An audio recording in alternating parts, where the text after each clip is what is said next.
ಹಿರಿಯ ಪತ್ರಕರ್ತರು ರಾಮಯ್ಯ ಅವರು ನಮ್ಮ ಜೊತೆ ಜಾಯ್ನ್ ಆಗ್ತಾ ಇದ್ದಾರೆ. ರಾಮಯ್ಯ ಸರ್ ನಮಸ್ತೆ. ನಮಸ್ಕಾರ ಸರ್. ನಿಜಕ್ಕೂ ಎಸ್.ಎಂ. ಕೃಷ್ಣ ಅವರ ಜೀವನ ಒಂದು ಅದ್ಭುತ ಅಂತ ಅನ್ಸ್ಬಿಡುತ್ತೆ ಸರ್. ನಾವು ಅವ್ರನ್ನ ಕಳ್ಕೊಂಡಿರೋದು ಹೊಸ ರಾಜಕಾರಣದಲ್ಲಿ ನಿರ್ವಾತ ಸೃಷ್ಟಿಯಾಗಿದೆ ಅಂತ ಅನಿಸ್ತಾ ಇದೆ. ತಾವು ಪತ್ರಕರ್ತರು, ಅವ್ರ ಜೊತೆಗೆ ಬಹಳ ಆತ್ಮೀಯರಾಗಿದ್ರಿ, ಅವರ ಒಡನಾಟ ತಮ್ಮಲ್ಲಿತ್ತು ಸರ್. ಏನು ಹೇಳ್ತೀರಿ ಸರ್ ಈ ಕ್ಷಣದಲ್ಲಿ ಅಂತ? ಇಷ್ಟೇ ಹೇಳ್ಬೋದು. ಎಸ್.ಎಂ. ಕೃಷ್ಣ ಅವರು ನಾವು ಕರ್ನಾಟಕದಲ್ಲಿ ದೇಶದ ರಾಜಕಾರಣದಲ್ಲಿ ಕಂಡಂತ ಒಬ್ಬ ವಿಶಿಷ್ಟ ರಾಜಕಾರಣಿ. ಅವ್ರದ್ದೇ ಆದಂಥ ರಾಜಕಾರಣದಲ್ಲಿ ತಮ್ಮದೇ ಆದಂಥ ಛಾಪನ್ನ ಮೂಡಿತಂತ ಒಬ್ಬ ಮೇಧಾವಿ. ಕೃಷ್ಣ ಅವರು ಎಲ್ಲರನ್ನ ಜೊತೆನಲ್ಲಿ ಕರ್ಕೊಂಡು ಹೋಗ್ಬೇಕು ಅಂತ ಉನ್ನತ ಮಟ್ಟದ ರಾಜಕೀಯ ಮಾಡಿದ್ರೆ ಹೊರತು ಕೆಳಮಟ್ಟದ ರಾಜಕೀಯಕ್ಕೆ ಅವರು ಎಂದೂ ಹೋದವರಲ್ಲ. ಅವ್ರದ್ದೇ ಆದಂತ ಒಂದು ದಾರಿ, ಎಲ್ಲರನ್ನು ಗೌರವದಿಂದ ಮಾತಾಡಿಸೋದು. ಅವ್ರು ಎಷ್ಟೇ ವಿರೋಧಿಗಳಾದ್ರೂ ವಿರೋಧಿಗಳನ್ನ ಕೂಡ ಗೌರವದಿಂದ ಮಾತಾಡಿಸ್ಕೊಂಡು ತಮ್ಮ ಅಭಿಪ್ರಾಯವನ್ನು ಹೇಳ್ತಿದ್ರೆ ಹೊರತು ಅವ್ರನ್ನ ಕಟುವಾದ ಭಾಷೆನಲ್ಲಿ ಅವ್ರನ್ನ ಟೀಕೆ ಮಾಡೋದಾಗ್ಲಿ ಅಥವಾ ವ್ಯಂಗ್ಯ ಮಾಡೋದಾಗ್ಲಿ ಇರ್ತಿರ್ಲಿಲ್ಲ. ಅವ್ರದ್ದೇ ಆದಂತ ಒಂದು ರೀತಿಯಾದಂತ, ನಾವು ಇನ್ ಇಂಗ್ಲಿಷ್ನಲ್ಲಿ ಡಿಗ್ನಿಟಿ ಅಂತೀವ, ಅದನ್ನ ಅವರು ಎಲ್ಲ ರೀತಿಯಲ್ಲಿ ಎಲ್ಲ ವ್ಯವಹಾರದಲ್ಲೂ ಬಿಡಿಸ್ಕೊಂಡು ಬಂದರು. ಮತ್ತು ಅವ್ರಿಗಿದ್ದಂತ ವಿದ್ವತ್ ಪ್ರತಿಭೆ ಮತ್ತು ಅವರ ಏನು ಚಾಣಾಕ್ಷತೆ ಇತ್ತಲ್ಲ, ಅಧಿಕಾರ ಚಾಣಾಕ್ಷತೆ, ಕೆಲವೊಂದು ಬಹಳ ಕ್ಲಿಷ್ಟಕರವಾದಂತ ಸಮಸ್ಯೆಗಳನ್ನು ಅವ್ರು ಎದುರಿಸ್ಬೇಕಾಗಿ ಬಂತು. ರಾಜ್ಕುಮಾರ್ ಅಪಹರಣ ಆಗ್ಬೋದು, ಕಾವೇರಿ ಗಲಾಟೆ ಆಗ್ತಕ್ಕಂಥದ್ದಾಗ್ಬೋದು, ಇದನ್ನೆಲ್ಲ ಬಹಳ ಬುದ್ಧಿವಂತಿಕೆಯಿಂದ ಮತ್ತು ತಮ್ಮ ಅಧಿಕಾರಕ್ಕೆ ಯಾವ್ದ ಚ್ಯುತಿ ಬರದಂತೆ ಅವರು ನಿಭಾಯಿಸಿದ್ರು. ಎಲ್ಲದಕ್ಕಿಂತ ಪ್ರಥಮವಾಗಿ ಈಗಾಗಲೇ ಬಹಳ ಜನ ಹೇಳಿದ್ದಾರೆ, ಅವರು ಬೆಂಗಳೂರಿನ ಒಂದು ಬೆಳವಣಿಗೆ ಅಂದರೆ ಒಂದು ಎಲೆಕ್ಟ್ರಾನಿಕ್ ಸಿಟಿ, ತಂತ್ರಜ್ಞಾನ, ಮಾಹಿತಿ ತಂತ್ರಜ್ಞಾನದ ಕ್ಷೇತ್ರದಲ್ಲಿ ಅಂತಾರಾಷ್ಟ್ರೀಯ ಮಟ್ಟದಲ್ಲಿ ಬೆಳೀತಕ್ಕಂಥ ಬೆಂಗಳೂರು ಬೆಳೆಯತಕ್ಕಂಥ ಅದಕ್ಕೆ ಒಂದು ಬುನಾದಿ ಹಾಕಿದ್ರು. ಬಹಳ ಆ ದಿಶೆಯಲ್ಲಿ ಇವತ್ತೆಲ್ಲ ನಾಳೆ ಬೆಂಗಳೂರು ಅಂತಾರಾಷ್ಟ್ರೀಯ ಮಟ್ಟದಲ್ಲಿ ಒಂದು ಹೆಸರು ಮಾಡಲೇಬೇಕು ಅಂತಕ್ಕಂಥ ದಾರಿ ಹಿಡಿದದಲ್ಲಿ ಕೃಷ್ಣ ಅವರು ಪ್ರಮುಖರು. ಮತ್ತು ಅವ್ರ ಕಾಲದಲ್ಲಿ ನನಗೆ ತಿಳಿದಂಗೆ ಬೆಂಗಳೂರಿನಲ್ಲಿ ಒಂದು ದೇವನಹಳ್ಳಿಯಲ್ಲಿ ಏರ್ಪೋರ್ಟ್ ಬರಬೇಕಾದಂತ ಅದಕ್ಕೆ ಬಹಳಷ್ಟು ಅವರು ತಮ್ಮ ಪ್ರಯತ್ನವನ್ನು ಮಾಡಿದ್ರು. ಇವತ್ತು ನಮ್ಮ ಬೆಂಗಳೂರಿನಲ್ಲಿ ಬಹಳ ಪ್ರಪಂಚದಲ್ಲಿ ಹೆಸರು ಗಳಿಸಿರ್ತಕ್ಕಂಥ ಒಂದು ಏರ್ಪೋರ್ಟ್ ಇದೆ. ಹಾಗೆ ಕೃಷ್ಣ ಅವರು ಈ ಬಿಸಿ ಊಟ ಆಗ್ಬೋದು, ಕೆಲವು ಅಂದ್ರೆ ಜನಾಭಿಪ್ರಾಯ ಜನಹಿತವಾದಂತ ಕೆಲವು ಕಾರ್ಯಗಳನ್ನು ಮಾಡಿದರು.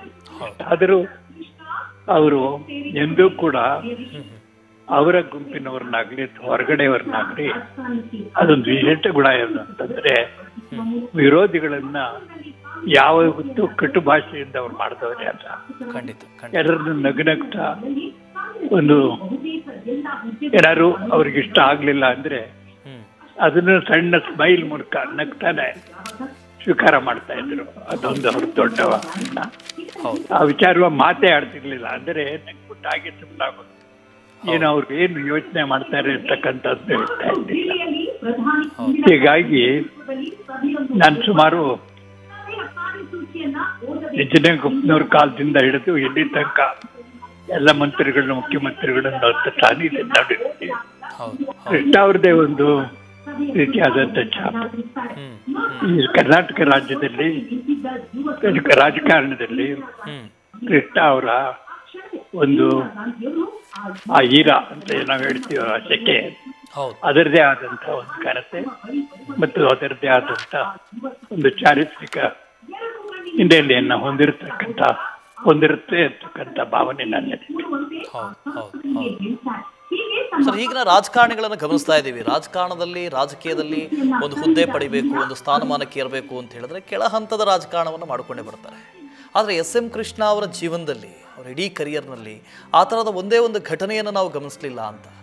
ಆ ರೀತಿಯ ರಾಜಕೀಯ ಯಶಸ್ಸನ್ನು ಪಡೆಯೋದಕ್ಕೆ ಕಾರಣ ಏನಾಗಿತ್ತು ಅಂತ?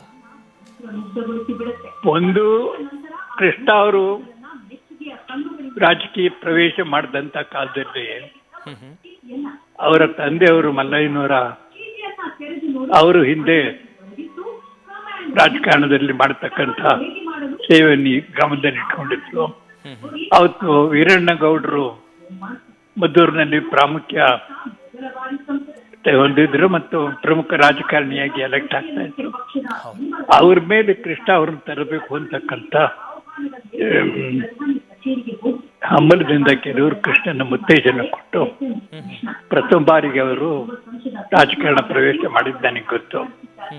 ಆ ನಂತರ ಏನಾಯ್ತು ಅಂತಂದ್ರೆ ಕೃಷ್ಣ ಅವರು ತಮ್ಮ ನಡವಳಿಕೆಯಿಂದ ಮತ್ತು ಒಂದು ಉನ್ನತ ಮಟ್ಟದ ಒಂದು ಈ ರಾಜಕಾರಣದಿಂದ ಪರವಾಗಿಲ್ಲ ಅನ್ನೋ ತರದಲ್ಲಿದ್ದವರು ಅವ್ರಿಗೆ ಜಾಸ್ತಿ ಉತ್ತೇಜನ ಸಿಕ್ಕಿದ್ದು ನಮ್ಮ ದೇವರಾಜ ಅರಸ್ ಅವ್ರ ಕಾಲದಿಂದ.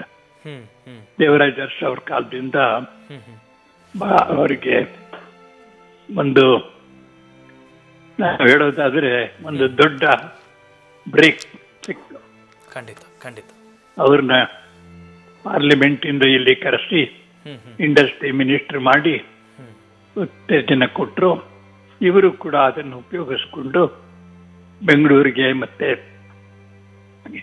ಇನ್ನು ಕೆಲವು ಡೆವಲಪ್ಮೆಂಟಲ್ ಪ್ರಾಜೆಕ್ಟ್ಸ್ ಏನು ನಾವು ಹೇಳ್ತೀವಿ ಅಭಿವೃದ್ಧಿ ಕೆಲಸಗಳನ್ನು ಮಾಡಿದರು. ಅದಾದ ನಂತರ ಹಾಗೆ ಮುಂದುವರ್ಕೊಂಡು ಮತ್ತೆ ಅವರ ಅಧ್ಯಕ್ಷ ಆಗಿ KPCC ಅಧ್ಯಕ್ಷರಾಗಿ ಆವತ್ತು ಕಾಂಗ್ರೆಸ್ ಪಕ್ಷ 130 ಸೀಟ್ಗಳನ್ನು ಗೆಲ್ಲಿಸಿ ಮತ್ತೆ ಅಧಿಕಾರ ವಹಿಸಿಕೊಂಡಾಗ ಕೃಷ್ಣ ಅವರು KPCC ಅಧ್ಯಕ್ಷರಾಗಿದ್ದರು. ಅವ್ರನ್ನೇ ಮುಖ್ಯಮಂತ್ರಿಯಾಗಿ ಅಧಿಕಾರ ವಹಿಸ್ಕೊಳ್ಳೋದಕ್ಕೆ ಹೈಕಮಾಂಡ್ನವ್ರು ಸೂಚನೆ ಕೊಟ್ಟರು. ಆ 5 ವರ್ಷಗಳು ಕೃಷ್ಣ ಅವರು ತಮ್ಮದೇ ಆದಂಥ ರೀತಿಯಲ್ಲಿ ಕರ್ನಾಟಕಕ್ಕೆ ಕೊಡುಗೆಯನ್ನು ಕೊಟ್ಟರು. ಮತ್ತು ಅವರು ಆ ಕಾಲದಲ್ಲಿ ಬೆಂಗಳೂರು ಮತ್ತೆ ಇತರ ಭಾಗಗಳಲ್ಲಿ ಬೆಳವಣಿಗೆ ಆದದ್ದು ಕೃಷ್ಣ ಅವರ ಹೆಸರಿಗೆ. ಯಾವತ್ತು ಅವ್ರಿಗೆ ಕರ್ನಾಟಕಕ್ಕೆ ಅವರು ತೊಡೆದಂಥ ಅವರ ಸೆಕೆನಲ್ಲಿ ಏನು ಕೆಲಸಗಳಾಯ್ತು ಅಂತಂದ ಕರ್ನಾಟಕ ಚರಿತ್ರೆಯಲ್ಲಿ ಅದನ್ನು ನಾವು ದಾಖಲು ಮಾಡ್ತಕ್ಕಂಥದ್ದು ಆಯ್ತು. ಹಾಗಾಗಿ ಕೃಷ್ಣ ಅವರು